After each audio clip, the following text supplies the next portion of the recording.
Hello, and welcome to today's webinar focused on EdTech resources for special education practitioners during COVID-19 and the new normal in education today. I am Ed Metz from the U.S. Department of Education's Institute of Education Sciences, where I lead the Small Business Innovation Research Program. Known as SBIR, the program provides seed funding to entrepreneurial firms to develop research-based EdTech products for use in education and special education. And I am Tara Corshane from the U.S. Department of Education's Office of Special Education Programs, where I'm a project officer for projects in the areas of technology, state personnel development, and model demonstrations. Before we get started, we want to provide a shout out and thank you to the hosts of today's webinar, Aaron Moat and Gabrielle Oates from Brooklyn-based Innovate EDU, and from the Educating All Learners Alliance, a national initiative to support special education practice during COVID-19. It goes without saying that the role of education technology in supporting all students, including those with or at risk for disabilities, has never been more important. This webinar will share EdTech resources that special education practitioners can use to support face-to-face, remote, and hybrid teaching and learning. Speakers today will also provide insights and perspectives, which we hope you will find useful. Today's agenda features 6 segments as follows. My colleague Ed Metz will lead off, describing some EdTech resources. Following, 2 practitioners will talk about their experiences with EdTech during the COVID-19 pandemic. The main event of the webinar is next.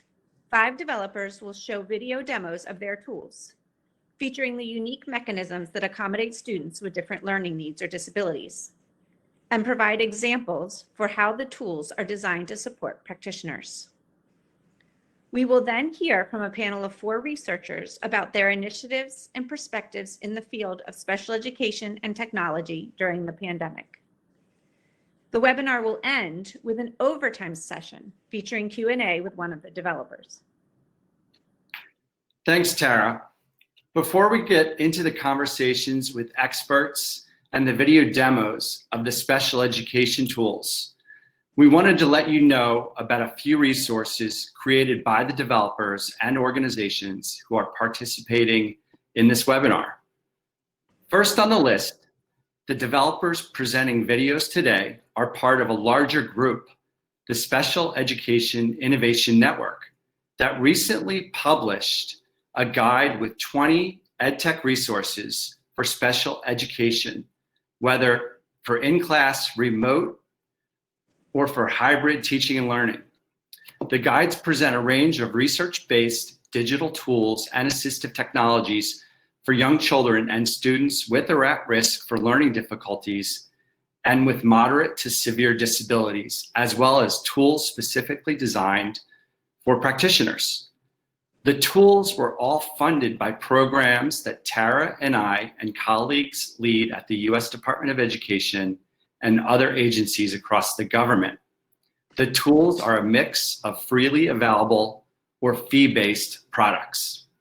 Details on how to access the tools and contact information is included in the guide in each of the one-pagers. Second, back in May, a group of developers led by national organizations Bridge, Multimedia, Benetech, and CAST produced an all-day virtual unconference featuring lightning presentations and discussions on how to support students at a distance. The event also included a number of impressive artistic performances by students from around the country. Watch the newly released video replay of this event using the link on the slide that you are looking at right now.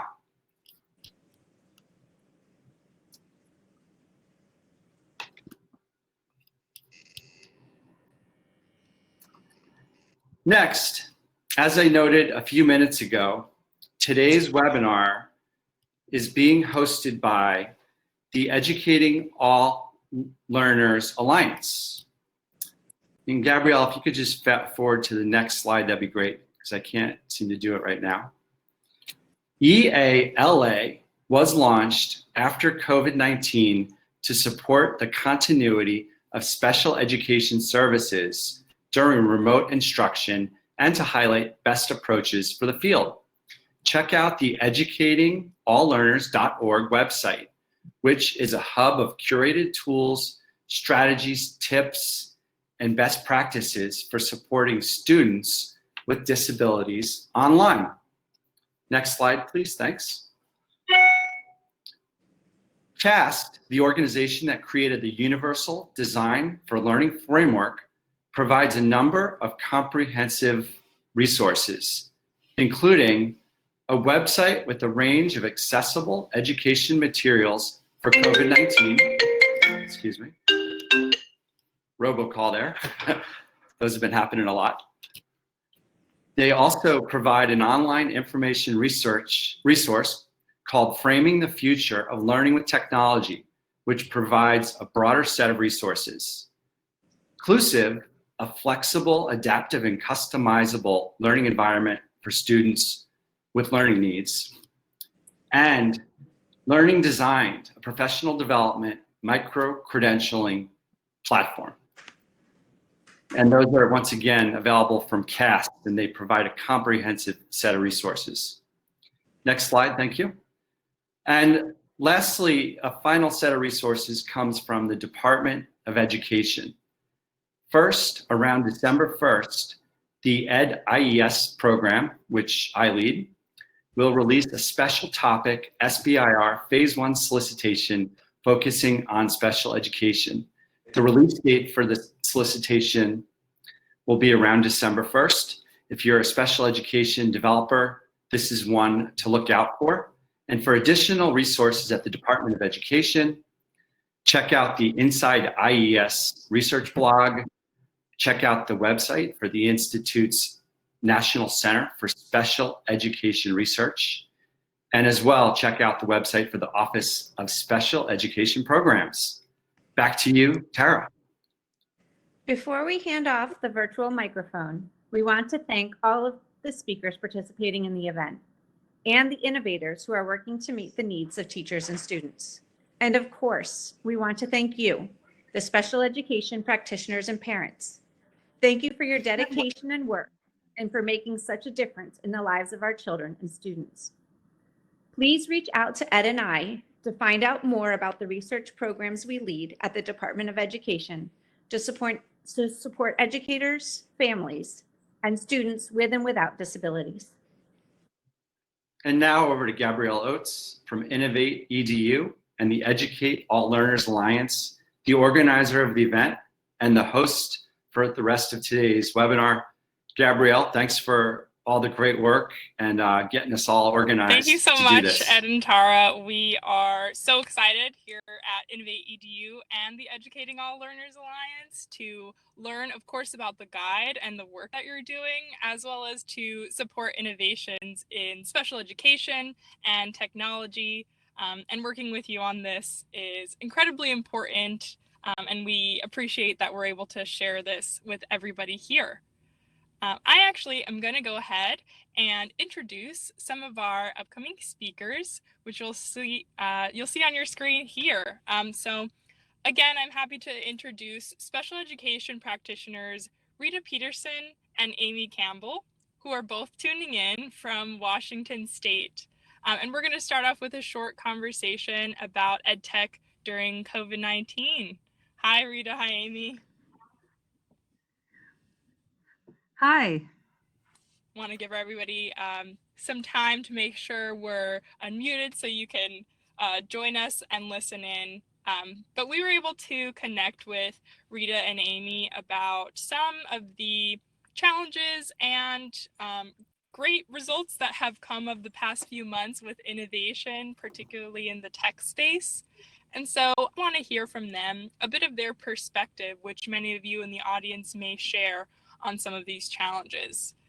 So I guess my first question would be, are there any learning technologies or assistive technology that you and your students during COVID-19 that provided critical support during the pandemic and the move to remote learning? Rita, I'll start, and then if you want to jump in.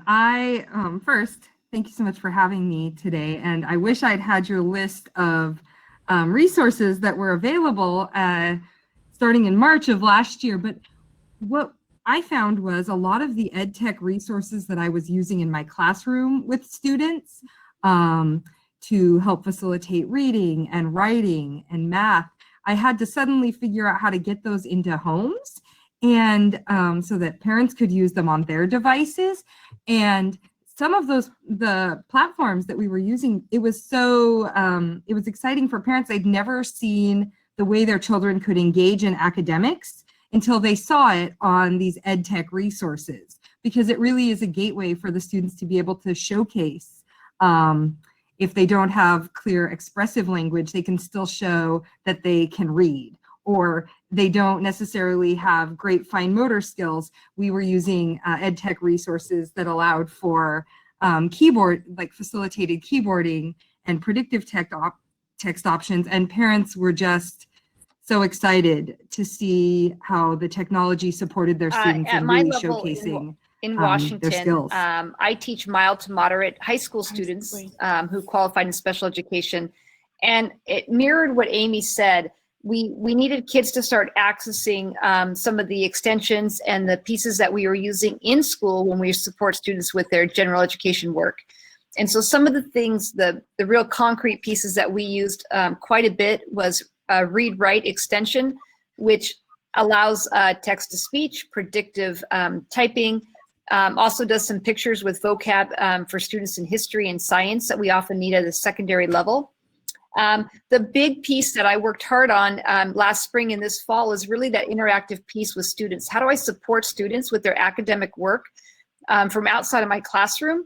So we've used Pear Deck pretty extensively to be able to interact with students while I'm teaching, as well as kind of moving from an iPad with an Apple Pencil and using Explain Everything in order to work with students, to moving to Jamboard so that we could have more of that I show, we do it together, now you show me the next step in this problem type thing. So for me, it is about how to get students to interact with the work and the concepts that we're working on in a way that mirrors what we would do in person. And like Amy said, parents being able to see and talk through the tools that we're using in the classroom at home has given them an opportunity to see that, yeah, their kiddo can be doing this stuff at home. And getting the tech piece, being able to send the Chromebooks home with it already loaded is a really critical piece. That's what made that happen for us. So.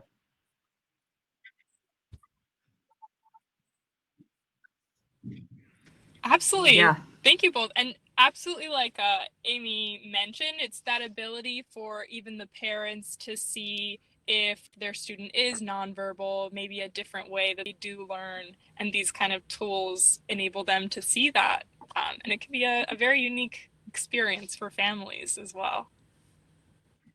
Yeah, some of the resources that I used, I also noticed that the way the programs are programmed to use positive reinforcement as the children are working through problems, or you can program some of them to allow for additional wait time to process information. Some of those settings meant that my parents got to see how to facilitate successful interactions, how to model, because some of the reading programs we used were helping model reading, or they were showing how to do a guide through a reading. So it was showing parents, oh, this is one way I can support academics, because it's not always intuitive. And so much of this EdTech now can not only teach a student, but it can model for staff who are working with kids ways to support that academic engagement, which was really powerful. Absolutely. I do know that you both alluded to it a bit, but was there a technology or, learning or assistive that you needed during the past few months that you didn't have? Yes. Well, I kept trying to imagine how I could make what I had work in a lot of different ways. I think a lot about universal design and how I think Rita had mentioned how some of my students are going to show their responses through a video. And so a lot of these technologies that offer you students the ability to hear a question, have a question read out loud to them in case if they can't read it, or that they can record their audio response, or they can make a video, they can do a selected response. I think the thing I'm always hoping for in my the technologies I'm using is such a broad access range, because my students have profound impact from disabilities. Some are switch users, some are eye gaze, and some are verbal. I just think I wish there was one to rule them all, but I found myself using certain reading programs with some kids and then other writing programs with other kids. And Gabrielle, I'm sure it's a just big so ask, you're aware in the but, chat, there appears to be a big lag time with speech. So it to some people, it sounds like we are speaking, two of us speaking at the same time. I definitely only hear one of us, but you may want to take a look at that chat for what's coming up for your next pieces. To answer this question though, what I wish I had, what I really could use, and honestly, all the things that we use in remote to support students are going to be beneficial to us when we're not in remote. I mean, that's the honest truth. But two things that I need right now, and that would absolutely help me back in person as well, is I need something, an app, an extension, some program that is going to take grade level content in whatever format the teachers have, textbook, PDF, picture, whatever. And I can feed it in to something, and I'm going to get that content in a variety of reading levels. I have a real need to get grade level content to my struggling learners at a level that they can take it in and then output it. They're constantly fed material that is over their head and then asked to do higher level thinking with it. And we're not giving it at the level that they can take it in and then do something productive with it. And they get content from 6 different teachers every day. So that is something that I wish with anything I had, that I could take content from teachers and have a variety of ways to get it to kids in a way that they can take it in and then really do something and do their thinking with it, because we've got incredible thinkers, but we need to get the material at the right level. And the second thing I could really use right now is an app, an extension, whatever, that allows students to type right on whatever type of material the teachers are putting in Google Classroom. So once again, PDFs are showing up, pictures of the textbook are showing up. And then there's tiny little boxes that our students have to maneuver into and then try to delete the click here and type an answer in. And all of that delays learners showing their answers. And so even when they know what they want to say or they have an idea about what's going on, they can't get it into the format that it's in. Everybody's doing something different. Everybody's in survival mode as teachers right now, which I can appreciate. But it means that at the secondary level, students who have multiple teachers are seeing things in a variety of ways and not being able to get their answers out there. So.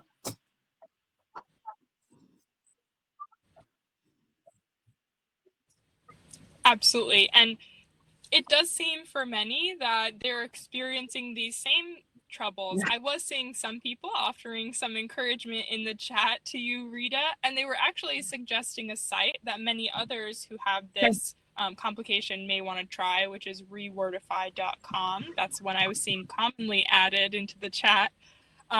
So feel free to check that one out as suggested by the audience members. But I did want to thank Amy and Rita for giving us this sort of perspective on what are the crucial, what students and teachers are facing right now that would really help them thrive during that time, and really emphasizing the importance of how, like you mentioned, remote technology is helpful across the board. I'm going to say it again. I think one perspective is to say what is working for us right now in terms of best practice is going to be best practice for us back in the classroom. The idea that all students have a voice and a choice and a different path in their learning, and that we give kids the freedom that works for students with disabilities, but it works for all struggling learners. And so some of the things that we are playing around with and teachers are trying out right now, it's not about just remote learning. It's really about what's best for students in any setting. And we should think about this in that bigger idea.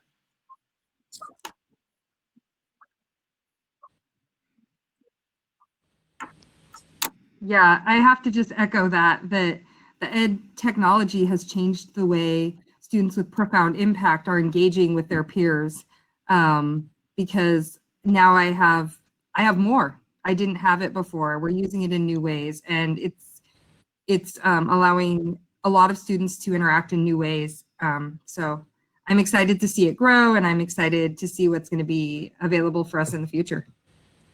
Absolutely. Thank you both again for sharing with us.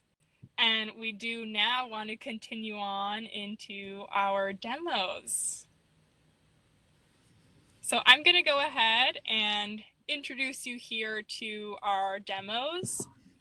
For those who are experiencing connectivity complications, please do check your Wi-Fi connection, and hopefully that will be resolved. But I did want to remind everybody that we are recording this session and it will be made available on Educating All Learners Alliance's YouTube page afterwards.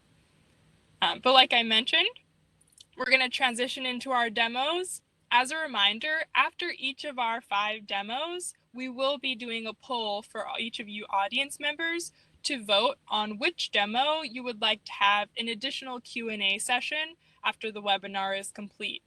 The Q&A session will still be on the same link. You would just stay on the line to have a Q&A session, and it'll be with one of our demos, one of the tools.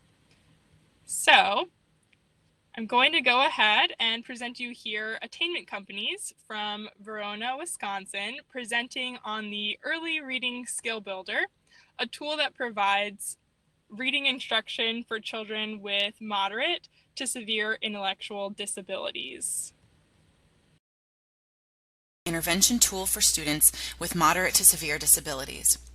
The development of ERSB was supported by an award from the U.S. Department of Education, Institute of Education Sciences, Small Business Innovation Research. For an overview of the Early Reading Skills Builder, or ERSB intervention, please check out our one-pager in the Guide to Special Education Resources and watch our video demo in the playlist. Today we are showing a quick demo of ERSB to show you some of our most important features to accommodate for the needs of students with intellectual disabilities and autism. The Early Reading Skills Builder software includes several activities to support reading development. The activities are letter-sound identification, segmenting, decoding, blending, sight word instruction, reading connected text, and answering comprehension questions. Let's look at some of the activities. Now, a sounding out game. Listen, then select the first sound you hear in the word. On. Ah is the first sound in on. What is the first sound in on? Super! Use the sounds and letters you've learned to read a word and find its picture. Rat, tot, ramp, trap. Rat. Select the picture of rat. Super! Next is the blending sound game. Listen to the sounds. Then blend the sounds together and choose the word they make. It Says fit. Touch the word fit. Good job. It Says fit. What makes this intervention unique is that it supports reading development for nonverbal students by allowing for receptive demonstration of the skills. Students who cannot express that the letter M makes the sound can demonstrate that using the software. Watch as this teacher supports her student using the ERSB software. Now, a sounding out game. Listen, then select the first sound you hear in the word. At. Is the first sound in at. What is the first sound in at? Yes, sir. Good listening. Good job. The first sound Yeah. in at is a. If you have any questions about this demo, please feel free to reach out to info@attainmentcompany.com with your questions. Thank you for all the work you do to support students with or at risk for disabilities.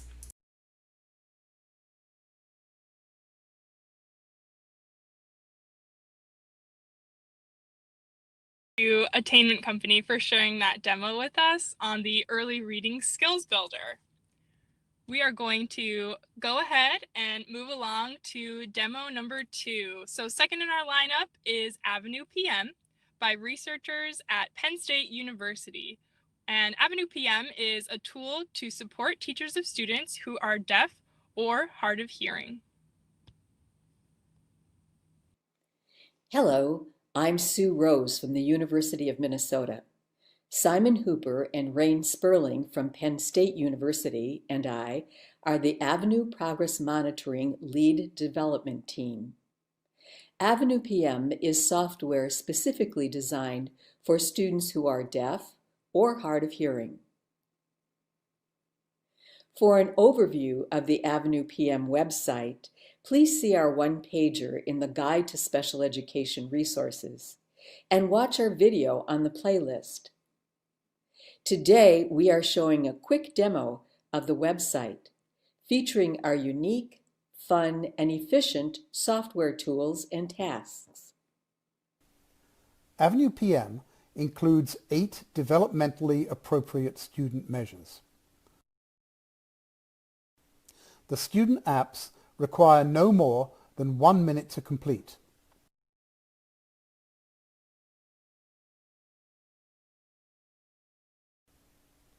The system supports various communication modes and includes gaming features, auto-scoring, and immediate student feedback.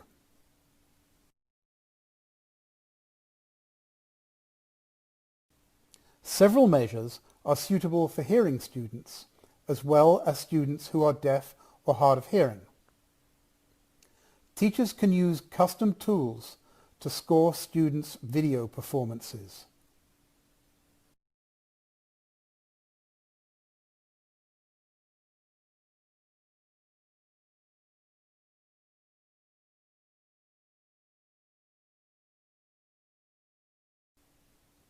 Students' data are stored digitally and reproduced visually in progress charts.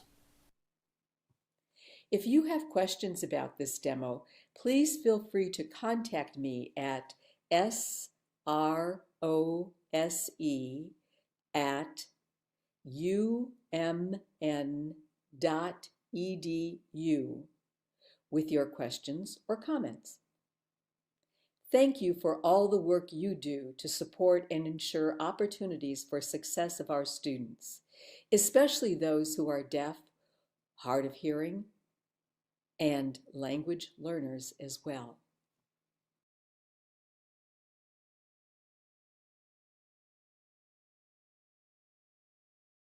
The team at Penn State for your demo on Avenue PM. So now we want to move on to our third demo, which is Future Quest Island Explorations by researchers at UMass Boston. Future Quest Island Explorations is an accessible college and career readiness curriculum that uses gaming strategies to motivate and support improved self-concept, social, and emotional competence. Hi there. I'm Lori Cooney from Think College at the Institute for Community Inclusion at UMass Boston, where I lead the development of Future Quest Island Explorations. And I am also here with the principal investigators Deborah Hart and Dr. Meg Griggle. Funded by OSEP's Stepping Up to Technology grant under the U.S. Department of Education, Future Quest Island Explorations is a fully accessible, standards-based online curriculum for upper elementary teachers and students with and without disability. The Future Quest Island Explorations curriculum uses the evidence-based Possible Selves framework to engage in activities that focuses on students' self-concept, social-emotional competence, and early college and career awareness. For an in-depth overview of this intervention, please check out our one-pager in the Guide to Special Education Resources. Today we are showing a quick 2-minute demo of one of the 20 different island quests students are able to complete at their own pace. Quests are universally designed to accommodate the needs of all students as they are carefully sequenced through a gaming experience that helps students explore their hopes, dreams, and goals as a person, friend, learner, and worker.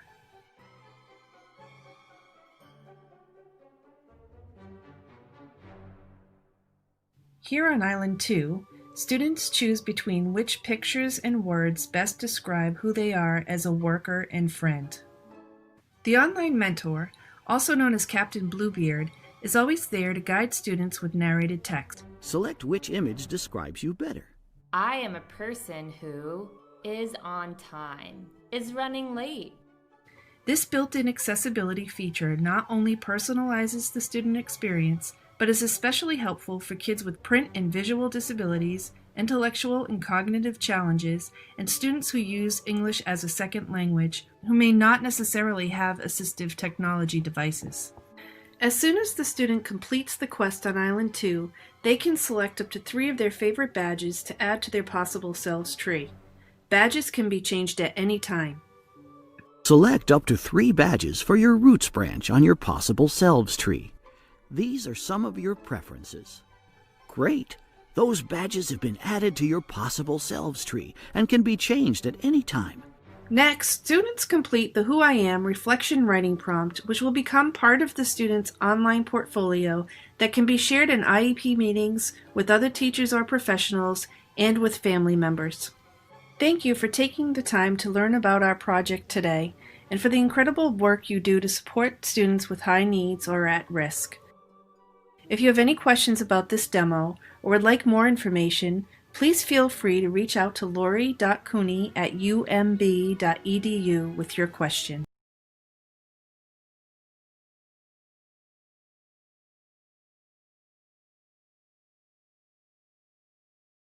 Team at UMass Boston for sharing your demo on Future Quest Island explorations. I did see some questions in the chat from people who were interested, and she also included the link to the demo on their YouTube page. Now we want to continue on to our 4th demo, which is the team at University of Oregon. So 4th is kindertek, like I mentioned, by researchers here at U of O, which is a math game that accommodates students with learning difficulties. My name is Mari Strand-Carey from the University of Oregon. I lead the kindertek project, which has been funded with Department of Education grants from IES and OSEP. Our team has iteratively developed and evaluated kindertek iPad Math. The program is an intervention and prevention tool for math learning disabilities with students in the earliest grades. See our page in the Guide to Special Education Resources and watch our videos in the playlist for an overview of kindertek's differentiated math instruction. Learn even more at kindertek.com. In today's demo, I will focus on a few of the features in kindertek apps that help teachers accommodate the attention, self-direction, and contextual needs of individual students with or at risk for math learning disabilities. In session settings, I can choose a different form of instruction and adjust other settings as well. Sequenced mode takes students in a fairly linear way through the full kindertek scope and sequence. Exploration might be appropriate if a student is working with an aide who can navigate to particular activities and ensure the student completes them. Directed allows teachers to focus the scope. This can be particularly useful for a pre-teaching or reteaching experience, or as a supplement to in-class instruction. And screening is for testing only, not instruction. I can set sessions to 10, 15, or 20 minutes to meet each student's attention span or available class time. Some students need a bit more time to process instructions and decide how to act. Adjusting the think time gives students an extra 5 or 10 seconds for every prompt. On-screen features can be customized to maximize engagement. Here you see in active settings a session timer, visual and audio indicators to help track when it's the student's turn to act, and a quick view of student progress through the session. To the student, it looks like this. Red means it's time to listen. Green means it's your turn to answer. The path shows the students where they are in the session. Features can be removed if they are distracting. If active settings are progress bar with no visual indicators and no progress path, then the student will see this. By default, kindertek equally weights correctness and persistence when giving sticker rewards, but different students are motivated by different things. Students who need motivation to do their best work might benefit from rewards more heavily weighting correct answers. Those who have trouble focusing or get easily frustrated might benefit more from rewards based on time or persistence. A few features aid database decision-making. kindertek reports can be exported here. The report card is helpful during parent-teacher conferences. And many teachers review with students their on-task behavior and progress using the student report. kindertek Pro connected data can be viewed in far more detail and by class on the web-based data dashboard.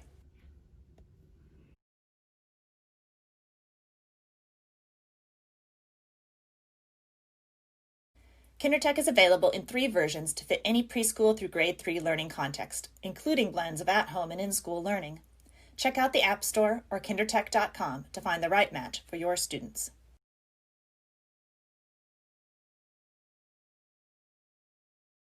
Team for sharing your demo on kindertek. We're excited to see all the conversation in the chat about each of our demos as we continue on to our final demo for today with the team from Education Modified.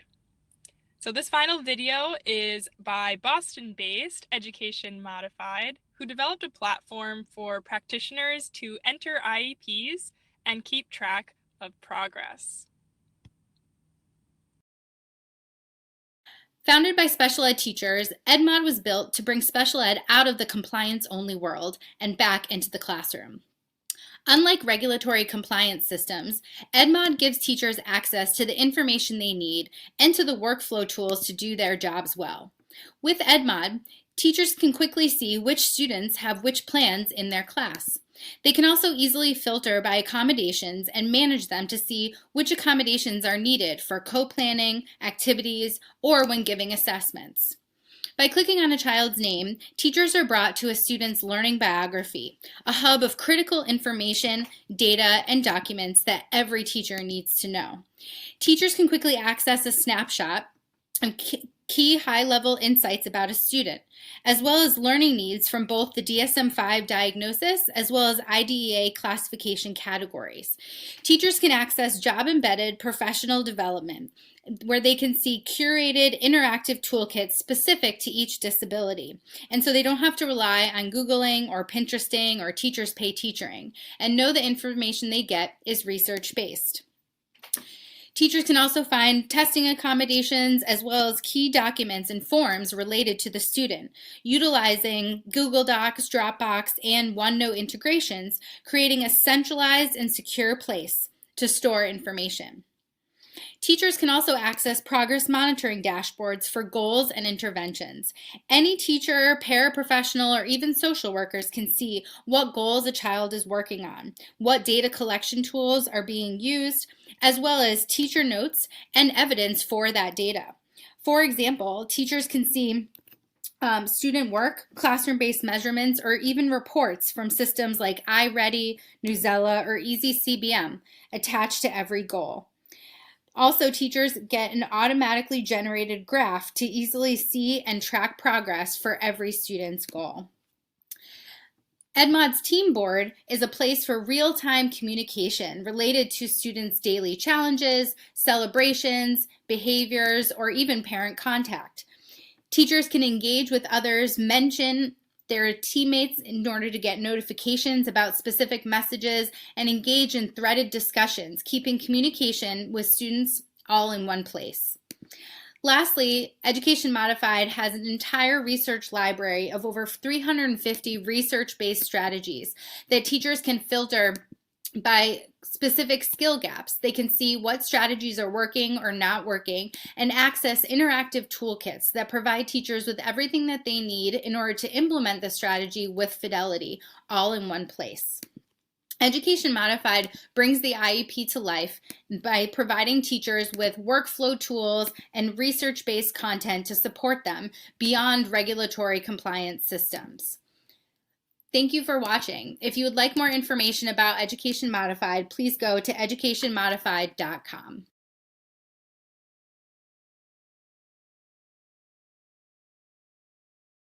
Modified team. That concludes our 5 demos for today. And as mentioned, we are going to be doing an additional Q&A session after the primary webinar with one of the organizations who presented their tools today. You should be seeing on your screen now a poll which asks which tool you would like to see an additional Q&A from. Now, to give you just a little bit of a reminder, Education Modified was the platform for practitioners to enter IEPs and keep track of progress. kindertek is a math game that accommodates students with learning difficulties. Future Quest Island Explorations is an accessible college and career readiness curriculum that uses gaming strategies to motivate and support improved self-concept, social and emotional competence. Avenue PM is a tool to support teachers of students who are deaf or hard of hearing. And our Early Reading Skills Builder is a tool that provides reading instruction for children with moderate to severe intellectual disabilities. Please use the next few minutes to vote which organization, which tool you would like to see more from, and I will announce the results shortly. But for now, I do want to continue on and bring up my colleague Bart Epstein from the EdTech Evidence Exchange. So as mentioned, Bart is the president and CEO of the nonprofit EdTech Evidence Exchange, as well as a research associate professor at the University of Virginia's School of Education. In these roles, Bart helps to lead a national movement to support educators and institutional leaders to make better informed decisions about the educational technologies that they select and implement. Over to you, Bart. I think you're muted.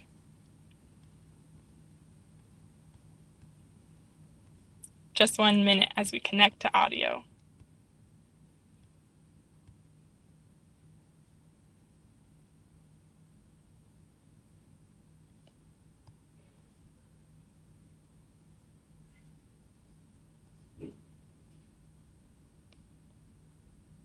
Please continue to use this time to vote in the poll. I do see that we have some responses coming in, but as a reminder, we'll announce the results shortly.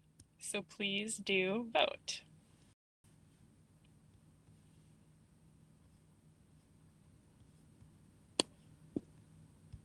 And feel free to continue to add questions that you have to the chat for the other demo presenters that we saw.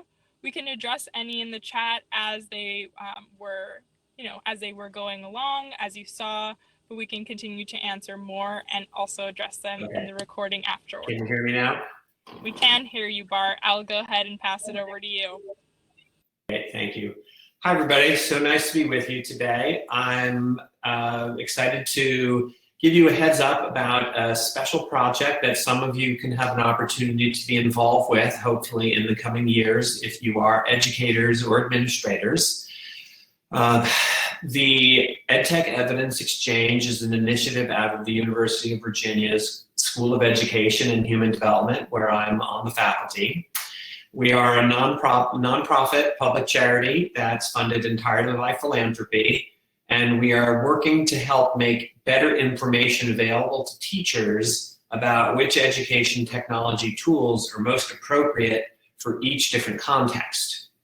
And the reason we're doing this is that, as those of you who are in the classroom know all too well, we're not doing a very good job when it comes to selecting and implementing education technologies to support our teachers. Often things are picked without enough input from teachers. There's not enough training. They don't interoperate with other systems. We have too many initiatives happening at once. There's insufficient professional development. And as a result, a lot of things don't get used anywhere near to their full potential, and that hurts the students. The numbers on this are eye-popping, but more importantly is the amount of wasted and lost student learning opportunities. And a main reason that this happens is that when you go to select new EdTech for your classroom or your school, you have access to the wide web, but very little curated information and very little interest in most of your peers in documenting their work for your benefit when you don't know each other. So right now, what's missing in the process of searching for EdTech is collecting and understanding context. For example, if you go to Yelp and you look at the reviews for a sandwich shop, it's fine for you to see 50 reviews from people who say, good sandwiches, I like it. But if you go to an online review site and you read a review about an EdTech product and you see a note from me that says, OMG, I love this, it was the best thing ever, that's of much less value because you don't know anything about my context, about my students, about my experience level, about the technology in my school. And long story short is we have brought together more than 100 education stakeholder organizations to try to solve this problem by building what's called the EdTech Evidence Exchange Platform, which is a place where we are going to be collecting feedback from hundreds of thousands of educators who we will pay stipends to carefully document which technologies they're using, how they are performing, and how they were selected. The phase where we are in our work right now is we are finishing the creation of our implementation framework. And now we are starting to solicit interest from educators, schools, and districts who would potentially like to be part of our project starting next fall when we are hopefully all long back in our schools.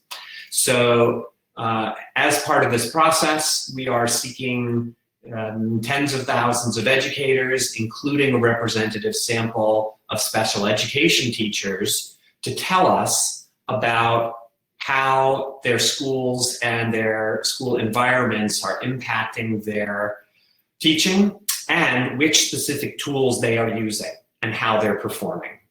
You can see some of the big picture context questions that we're focusing on.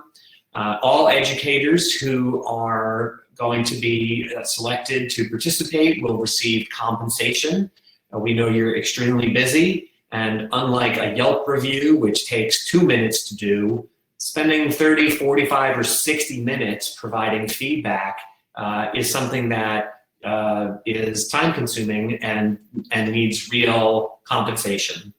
If your school is selected to be involved, then your school will receive access to the platform and also a comprehensive report about which technologies your schools are using, and most importantly, how your schools match up with very similar schools nationwide. So if you're interested in possibly working with us or just expressing interest in learning more next year when we open this up, there's a link that I'm sure you can see on screen, and I suspect someone will put in the chat briefly. It's just a very simple Google form where you can give us your name, your institution, and your email address, and we'll keep you in the loop and let you know when we have opportunities. Again, we are funded entirely by philanthropy, and we are seeking grants from major philanthropies who care about certain topics. So if any of you happens to have a relationship with a philanthropy that cares about special education, we could, for example, work with them to receive a grant that would allow us to collect feedback from 10,000 special education teachers nationwide. So I will stop here and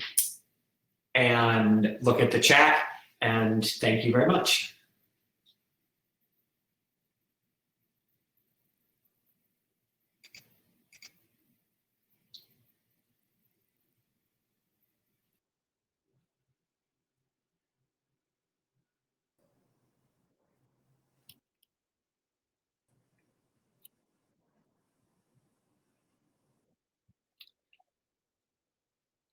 Great. I think we're just waiting for Gabrielle to come back online. Her computer is frozen, but I am here. Bart, that was really great. Thanks so much. I'm really excited to see how your project unfolds and provides teachers with information to guide decision-making. Great stuff. And thanks to the teacher practitioners. What a great real life session to hear about how you guys are making it happen during these times. And each of the 5 video demos, I thought, really did a great job at portraying or showing the unique features and mechanisms that are built into these EdTech products to meet students where they're at, to provide those supports, and to give teachers information they can use to inform practice. And as well, please check out the other resources in the guide. There are 15 more just like that. And today we just featured 5 because we only have an hour to meet with you. Thank you so much, Ed, for picking up on my little technical difficulty. But again, we did see many people engaging in Bart's link, which he also just added to the chat. So for those of you who didn't get a chance to click it, he's added that for you there to learn more information about the EdTech Evidence Exchange. Now, as Ed was mentioning with our demos, we did want to give you some insight into our poll results on which demo you'll hear more about in our following Q&A. So we are happy to share that today that will be with Education Modified. So we are, again, happy to have the Education Modified team staying on to join us, and you'll be able to ask questions there after the primary webinar. So please be sure to stay on the line for that session. And I'll go ahead and pass it back over to Ed. Great, thank you so much. And I'm glad you could join us again after freezing, Gabrielle. I was texting with Gabrielle that some of the technical difficulties we've had with connectivity, we've gotten some information in the chat box that some people were having some challenges, and we can only imagine what it would be like to lead a classroom of students during this time with those kinds of challenges. So that being said, up now is a conversation with 3 education technology research experts from the field. We have Jose Blackerby, who's the Director of Research and Development at CAST. Margot Izzo is a Professor Emeritus and Program Director at the Ohio State University Niesinger Center. And Andrew Bruck is a learning consultant, a learning and development consultant also with the Niesinger Center. Thanks so much to the 3 of you for joining the conversation. Jose, if you're there with me now, why don't you talk about CAST for a minute? I've already covered some of your great resources, but if you can maybe add a little bit more for context, that'd be great. So CAST is a small nonprofit in the Boston area. I work with a talented bunch of folks who are all interested in reducing barriers to student success by applying universal design for learning. We do that in the areas of technical assistance, professional learning, research, and technology. Great, and Margot, you're here with us as well. Thanks so much. Why don't you provide the same kind of background for the Niesinger Center? Sure. Thank you. Niesinger Center is a university center of excellence on disability.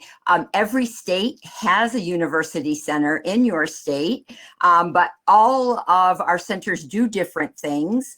I'm Program Director of Transition Services, where we developed the Envision It curriculum and refined it and rigorously tested it for over 10 years. Envision It teaches the technology skills to students so that they can use course management systems and find the information that they need and want to pursue self-directed goals. And it also has students develop transition skills, and we found it increases their reading skills. So that was a real bonus, that by putting students in front of computers and having them use digital content, their reading goes up at the middle and high school level.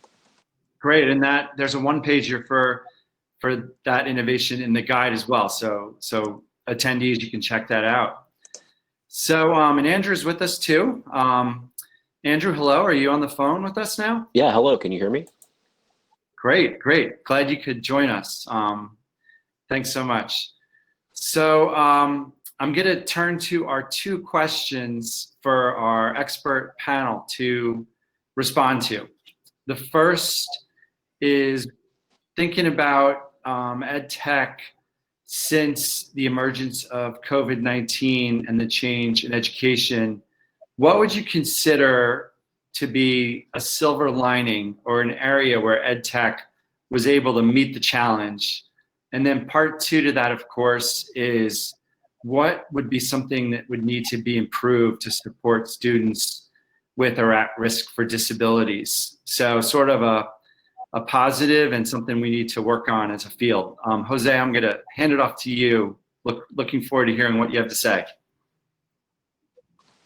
Earlier in the year, before March, I think I was serving on the National EdTech Technology Plan Technical Work Group, and it was just interesting to see that there were lots of interesting and positive things happening in education technology, both in assistive technology as well as more general instructional technology.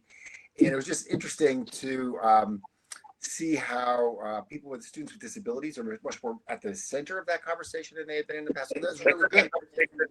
And then of course March came, and the world was turned upside down. And all of us who work in universal design for learning suddenly really kind of saw how UDL is this powerful framework for really identifying barriers in learning environments. And really, in this case, for everybody, right? For students, yes, but for teachers and paraprofessionals and parents and caregivers, right? All of those people are central to the equation and needed support and have different kinds of barriers. So, in the case of technology, like if you went around the country, right, it's very uneven. You'd find places where it's done very, very well integrated. Kids get what they need. It seems to work. There are other places where there's almost nothing, right? It's just it's a laptop and a document camera. So there's this huge variation. And then suddenly March comes, and what was a nice to have becomes a absolute necessity to be able to do anything. And so, we had this, all of us had this incredible, cataclysmic experience. And of course, for some kids, it worked good, right? Some kids, it worked well, it was pretty good. But for others, it was, difficult, isolating. Some kids weren't getting services at all. And so we lost touch of some of them. Now, the good side, I think, is that the field really kind of mobilized. A lot of for-profit companies made products available for free or for reduced cost. The Department of Education and also ELA has also brought together all these resources that you can search and you can use. And I think that's actually been great. And we had that unconference in the spring. So there's been a great response.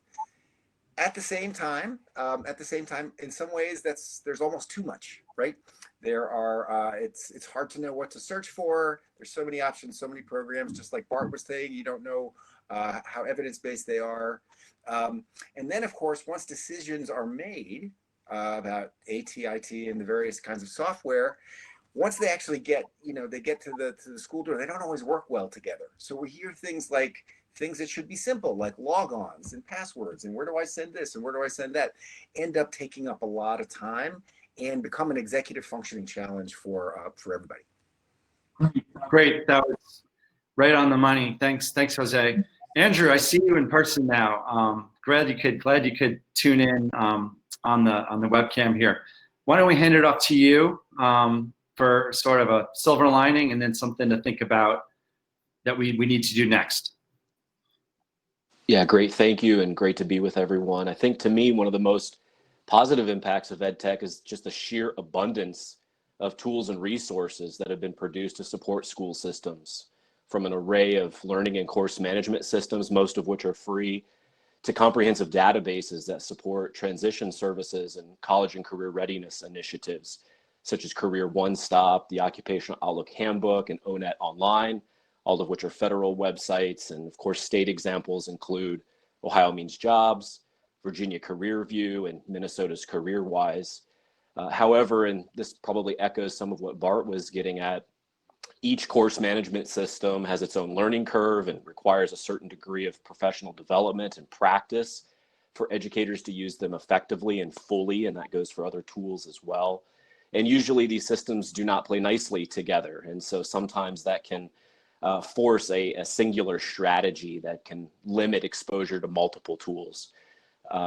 While some schools mandate one system for teachers to use, others allow teachers more flexibility in selecting what they want to use. Either way, I think learning how to use a preferred system to implement digital or blended learning is the first big obstacle for teachers to be able to transfer their classically trained pedagogy into a cloud-based environment.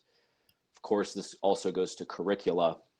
But moreover, open source curricula and materials and resources are also very plentiful, but they tend to be scattered all over the place. So schools really need to take some time to do a needs assessment to determine their priority areas and work to curate, streamline, and integrate those resources into a school's repository for easy access for teachers.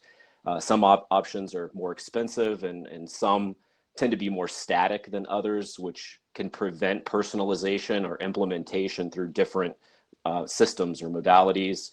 Our curriculum, Envision It, was really built to encourage customization, sometimes at the cost of fidelity, but it enables course delivery through different systems. It was initially built in Schoology, which has recently even dropped their free basic accounts as one example, but we translated it into Google Drive for Classroom, and then course options were added to Canvas Commons, and the raw files can be used to build courses in LiveBinder. A majority of educators who were surveyed about why they continued to use Envision It after initial pilot noted that the ability to customize was the #1 reason they continued to use it. And I think this really highlights the need to support professional discretion and autonomy in education. It's also an important strategy to adapt and differentiate and modify courses and materials to meet unique needs. But it does require educators to develop and leverage IT skills, anything from updating a broken link or replacing resources with more relevant options to mastering course management systems and using other tools to their fullest extent. Wow, Andrew, that was an amazing array. A lot of the silver linings were combined with complexities, so it's not a one or it's not an easy pickle there. And Margot, are you still with us here? Yes, I am. Great. It's all yours. All right. I would like to stress that working with teachers and making it easy for teachers to find evidence-based curricula and then to customize it to meet the needs of their students. What I liked about Education Modified is you have a gen ed teacher who can then get in and learn about what are the strategies that are going to assist an individual student with an IEP, and then it even helps link the types of curricula that might be helpful. I think that's on the right track to help teachers, but there's no way with a plethora of materials that are out there and the choices that teachers are going to have the time and energy they need to sort through all of that. And so again, I think we need to empower teachers with the skills and the support they need to be able to customize the right tools for the students to bring them from one level to that next level. Great stuff. I actually wasn't supposed to provide an answer to my own question, but since I'm here, I think a silver lining is that this occurred in the year 2020. If it had occurred 10 years ago, we wouldn't have had any of this stuff, really. I was working in this field 10 years ago, and I think just in the past year or two, the technologies became advanced enough to be able to be used at scale and to have some of the features and accommodation mechanisms that they have now. And I wanted to actually ask our attendees, there are 413 of you right now. What would be something on your wish list that you wish you could have? Maybe put that in the chat box. I'd love to see all 413 of your answers and maybe even write a blog about what our practitioners watching today want. And guess what? I run a program that funds the development of innovative EdTech products. So maybe your answers will get out there to the developers looking to make it happen. Okay, so we have about 2 minutes left. We're 10 minutes behind schedule. Sorry about that. Not bad for us, actually. With the 2 minutes left, with our 3 expert speakers, I want you to kind of give us a call to action. In 30 seconds, what is needed for EdTech to reach its goal to support the needs of all students and learners, especially those with disabilities? Jose, back to you. I think that one thing that we've learned, right, is that the skills in face-to-face teaching do not translate directly to online necessarily, right? There are different technological skills or different ways of connecting with students. You've got synchronous, asynchronous, and our training and professional development programs really aren't up to the task yet. So we really need to focus on that. We, in one project, the Thai Center at the University of Minnesota, which is working around inclusion, worked a lot with teachers to figure out what were the barriers, because there are all these resources nobody uses. And they told us, you know, we just don't have time. We are scrunched for time. And we looked at these resources and it's 25 pages and I don't have time for that. So there was a recently released module called the 5-15-45, which is a collaboration tool dependent on how much time teachers have. 5 minutes, 15 minutes, 45 minutes. And it's this idea to remove the barrier that teachers face most. The last thing I just want to say is in the spring, there was a lot of talk about disruption, right? That there was going to be opportunity in all of this. And I'm worried that I'm not hearing that so much. And I hope that it's not that we've forgotten it, because I really do think it has exposed things that we need to focus on. And many great things have happened that we need to advance, but it's also exposed all these problems and things that we maybe need to reimagine how we're going to, practice education going forward so we get the school system that our kids deserve. Thanks, Jose. Thank you. Andrew, let's hand it over to you.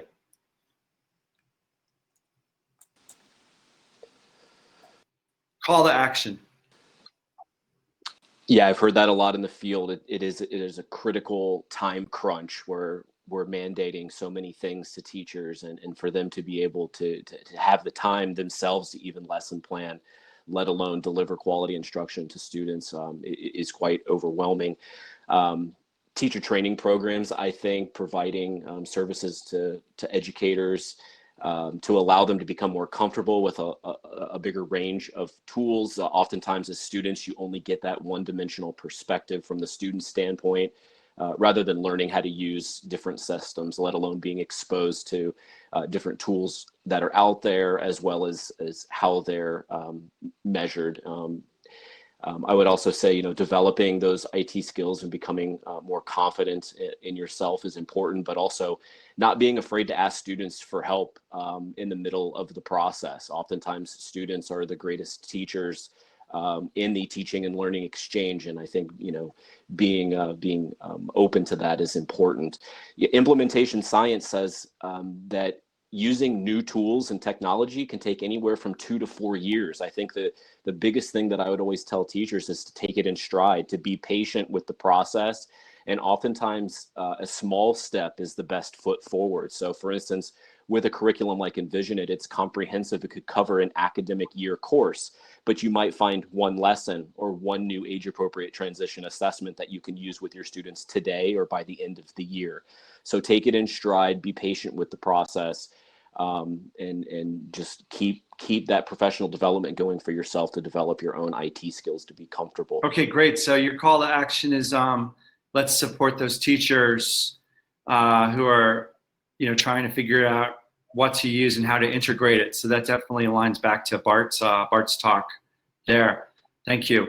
Margot, it's up to you to give the last call to action. Okay. I want to motivate all of us to develop educational technology that creates self-determined learners. teachers are not the only person responsible for learning, and we need to create opportunities for students to become more self-directed in what they learn. And I think the focus needs to be on the skills needed to find the information and use the accommodations that you need to grasp the content that's real critical for you to learn. And so we have to stop looking at teachers as filling up the brains of our students and switch that so that students are the ones who are saying, I really need to learn this skill and that skill, and I'll use assistive technology to have content read to me to learn those skills. And so I think that whole self-determined learning and students taking responsibility for engaging in the learning process. Both of my children are teachers, and they keep telling me that students aren't showing up for their online learning sessions. And we have to switch that so students are motivated to engage with technology, to learn the content that is critical for them to succeed in life. Great, thank you so much to our three experts. And I will kind of echo what they're saying. The silver lining I see as well is that we're all together right now. I'm not sure I could say that would have happened in normal times, but this has certainly forced a government, a Department of Education member to meet with the expert researchers here, to meet with the Innovate EDU team, and all you practitioners out there. We're all together now, so that's going to lead to great things, I believe. And speaking for Tara at the Office of Special Education Programs, my colleagues at the National Center for Special Education Research, and my work leading the SBIR program, we're looking to hopefully support that kind of research and development and evaluation in the federal government as well. So obviously we could all go on forever on this panel, but we'll stop here. Thanks, guys. Really appreciate it. Thank you. Thank you, Ed. And thank you, Tara. And we'll do it again. Hopefully everybody watching today in the audience knows we're going to do more of these events and try and put, connect the dots. Okay, Gabrielle, back to you for the overtime session for those of us who can stay on board for another 15 minutes. Thank you. So I did want to wrap up a bit before we continue on to our Q&A. For those who are choosing to, continue on with your workday, we did want to give you some information on how you can participate more with the Educating All Learners Alliance, as well as to, of course, receive the recording for today's session. So when we do send these slides over, each of the bullet points are links for you to access the website. Again, it's at educatingalllearners.org, where you can find resources, similar webinar recordings, and general information on how you could either become a member or just stay up to date. And with that, we are going to continue on to our overtime session or Q&A. So we want to go ahead and have our EdMod team join us. And so now, while we are getting started on this session, we just wanted to remind everybody, if you could add questions that you have for Melissa into the chat, then we will go ahead and get started with the Q&A. I don't know if Melissa, if during your demo there were already some questions that you saw that maybe you wanted to address at the start. Hi, yes, everyone, thank you so much for having us here today. I'm always so impressed with, the special populations community. I was a special ed teacher in New York City public schools for 9 years. I'm happy to address some of your questions about Education Modified. We do have research-based strategies for students with a variety of learning needs, whether students have IEPs or 504s, as well as any students who are on behavior or other intervention plans. We also have strategies for English language learners. We also support behavior strategies in a variety of different skill gap contexts. So all of those behaviors that you would see under executive functioning or social emotional learning, we do have research-based strategies in our library for that. I did want to share that Education Modified currently integrates with Schoology, Canvas, and Jump Rope as learning management systems to meet teachers kind of where they are. I saw a lot of comments in the chat around providing general educators with supports, and that they don't often, go find or seek out information on their own, and they rely on special educators. That is part of the mission of Education Modified, is to bring all of that information that is often trapped in IEP systems to teachers within the learning management systems that they are already using. So any teacher that has access to a student in Schoology on their roster or in a course can see all of that information in Education Modified, including, research-based strategies, accommodations, modifications, etc. Another question that I had here is that does Education Modified support RTI and MTSS model? Yes, we do. We have all Tier 1 and Tier 2 interventions. We also have the ability to sync any sort of assessments that you're using to Tier 3 intervention goals. And happy to kind of talk further about that if that's specifically something or a population that you're looking for. In terms of other integrations, the questions that we're getting now are, do we integrate with Infinite Campus or with PowerSchool SIS? We don't have direct integrations with those, but we do use ClassLink, as well as we're working on an integration with Clever to pull information.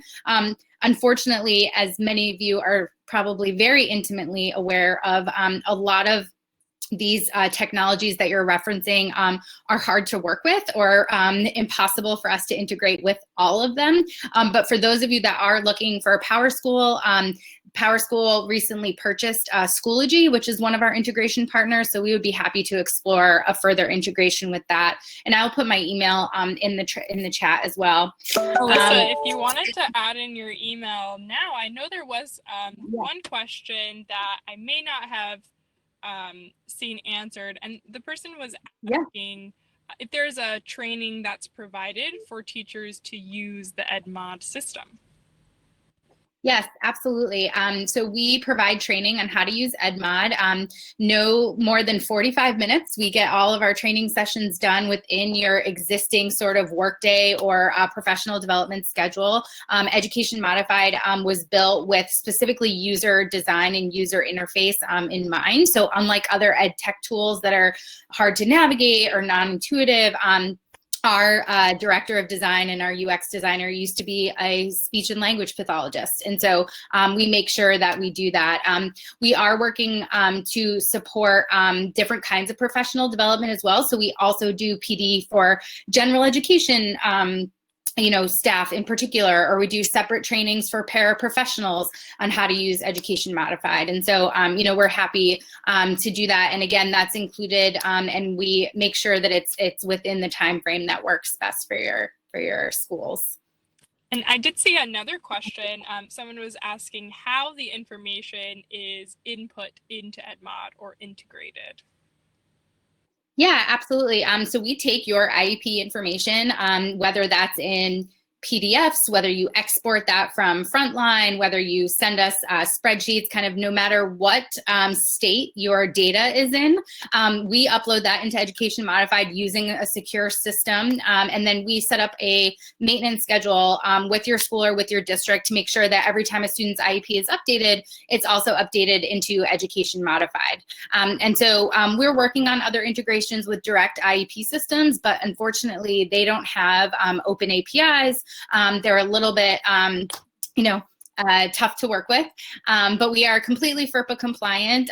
We don't, share information. We don't host information. Our employees aren't accessing IEPs on their individual computers or any of that. And so you don't need parent permission to send us that. All of this information is being used for the purpose of the education profession.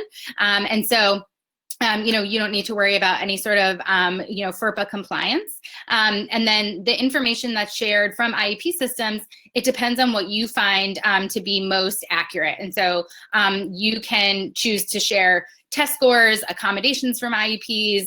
The most information or the most often requested data that we get from IEPs is students' learning needs. So diagnoses, IDEA classifications, as well as testing accommodations, classroom modifications, and then goals. So we would bulk upload all of your goals, all of your information for all of your students, and then you can use EdMod in a way that's collaborative, that isn't, normally without the functionality of a normal IEP system that, lacks in that. So. Absolutely. I did see another question that was added in regards to the strategic resources library component. Is that available separate from the rest of the program? It is not, although we have thought about that for a while. So all of the research and development that we're doing with IES and SBIR has been on the workflow components of Education Modified, but we did start by building out that entire research library. And so we do have those available actually free on our website right now as bundled toolkits. So you don't need to access the platform itself to access some of the strategies in the library. We have created all of those bundles that are available in English and in Spanish, as well as bundles for parents, particularly now during COVID times. Unfortunately, we realized that access to those strategies and to that library was really important. So you can go ahead and access those on our website right now. And we are thinking about separating the entire library from the rest of the platform. We're just not quite there yet. We need to do some more research about that. Yeah. We know that you'll at least have one person who's interested in the chat who would be looking into that. Yeah, definitely.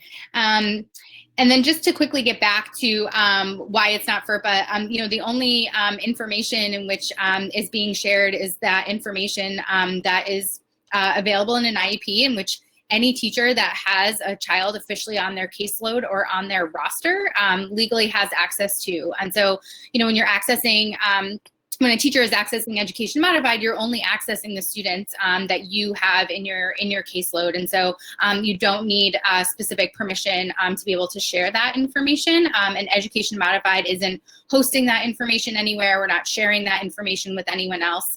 And we'd be happy to send you our privacy terms and our policies. And you can see all of that information that's also available on our website as well. Let's see if I can post in here. Thank you all for your questions. I did see a lot about the different types of implementation which were addressed. And I'm going to add in Melissa's email again to the chat. And for those of you who are listening rather than watching, it's melissa@educationmodified.com. So I just added that in. And then there was, in our last few minutes, add in a few other questions that you may have. And I see that you answered the question here on if the information can be directed only to teachers that the student has, which, yes, the answer is yes. Yes, absolutely. So we do all of that rostering, either through Schoology or through Canvas or through Jump Rope. And so only teachers that have access to that student's, let's say grades in any other system, it's the same permissioning for that. We also have read-only access and permissioning for custom users. So for example, if you wanted to give Education Modified access to paraprofessionals, you're able to create read-only access for them so that if you don't want them changing data or things like that, every single part of the tool can be used to support the certain type of user that you would like to support that. And I'll put the website in the chat again right now. So that is our website. And then, other parts of the implementation process, we're happy to share kind of depending on your school or district. As I mentioned before, we work with some schools in the Philippines and the Indian Bureau of Education in which they're, they send us like handwritten IEPs on pieces of paper, and we do that implementation, that data upload for them so that they're not, using, the paper systems anymore that are unfortunately even more unsustainable now during COVID times. So But I really appreciate all of your questions. I'm really excited, again, to be part of this group, to be able to, use evidence-based and research practitioners to support our work, particularly for special educators. Absolutely. Thank you so much, Melissa, for sharing those additional questions.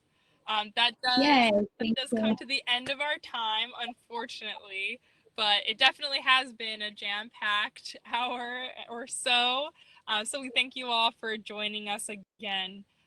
As a reminder, this recording will be made available on Educating All Learners Alliance's YouTube page, and we'll be sharing that link directly with all event registrants. So don't worry, you will get to see the recording and hear more.